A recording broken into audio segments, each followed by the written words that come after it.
We wanted to make a very humbling video about what could go wrong when building a deck.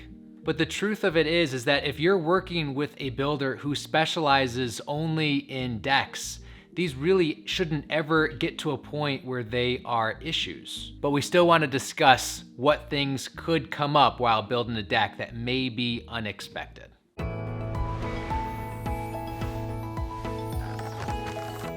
One of the biggest unknowns when building or planning a deck is what is underground. What do we need to circumvent and go around? What do we need to avoid? And sometimes we don't always know until we start digging.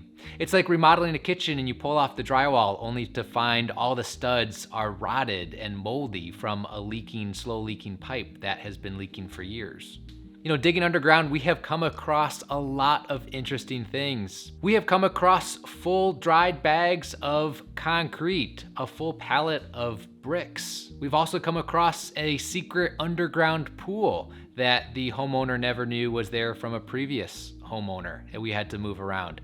Septic tanks that we had to circumvent and avoid while digging. While we always call Dig, the local Michigan company that looks for and marks underground utilities, some things just are not marked because Dig and the utility companies don't know that they are there, such as any private utility lines, like sump pump discharge lines, like sprinkler lines, landscape lighting, or private electrical lines that are running to a garage. We don't know where those are. Dig doesn't know where those are and thus can't mark them. Now, when there are underground utilities that are known or could be nearby, we always hand dig to make sure we don't run into any issues and to make sure we don't cause any damage underground. If a sprinkler line or a sump pump line is hit, that's a relatively easy repair most of the time, and we take care of that so it doesn't become an issue. Another potentially hidden or concealed condition is if we are attaching your deck to your home. It's called ledgering, securing it to your home structurally. We're gonna remove the siding to make sure to provide a proper attachment to your home. And while doing that, we always inspect the structural elements, the components of your home that we can see.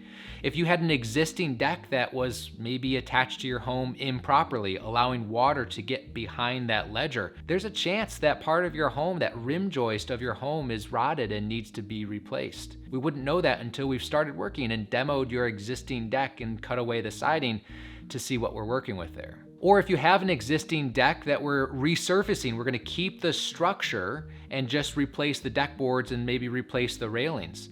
If that existing structure is low to the grade or has skirting around and we weren't able to inspect that during a non-invasive visual inspection while quoting and planning for your project, we may need to make additional repairs or replacements of your existing structure. Now, any good deck builder should ahead of time share with you the cost to resurface and share with you the cost in the worst case scenario to replace, and make that decision together with you so there are no surprises in the middle of your project. In the past few years, we've seen some movement in material costs, specifically lumber and Trex. And once you sign an agreement with your deck builder, will those costs affect your total investment? It's important to know that and understand what's in the contract prior to you signing it. If lumber costs go up 30%, 40% or more, if Trex increases another 10%, another 20%, how does it affect your project? At Custom Deck Creations, we are very proud to share that we do not have an inflationary clause in our contract, which means you can lock in today's lumber costs, today's Trex costs, and we will never charge you for more money, even if our costs go up. While that's not common in every builder's contract, if they do have an inflationary clause, just please make sure to understand it and just make sure to understand what your true costs may be when it does come time to build your new deck. A question we get commonly asked is about any potential lawn damage or driveway damage. As far as the driveway goes, your deck builder should not be having huge, heavy trucks be driving on your driveway, whether concrete, recently poured or not, or asphalt or another material.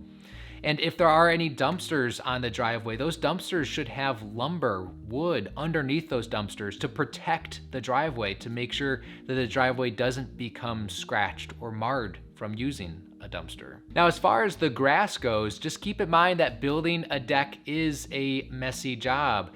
Some of the grass around where the deck is being built may become tampered down and may become muddy, but that will spring right back up. And if any grass does get damaged, make sure that your deck builder will repair that. Many times that means sprinkling new topsoil and grass seed in any areas with damaged grass. Although very rare, it shouldn't happen too often. If it does, your deck builder should be able to take care of you.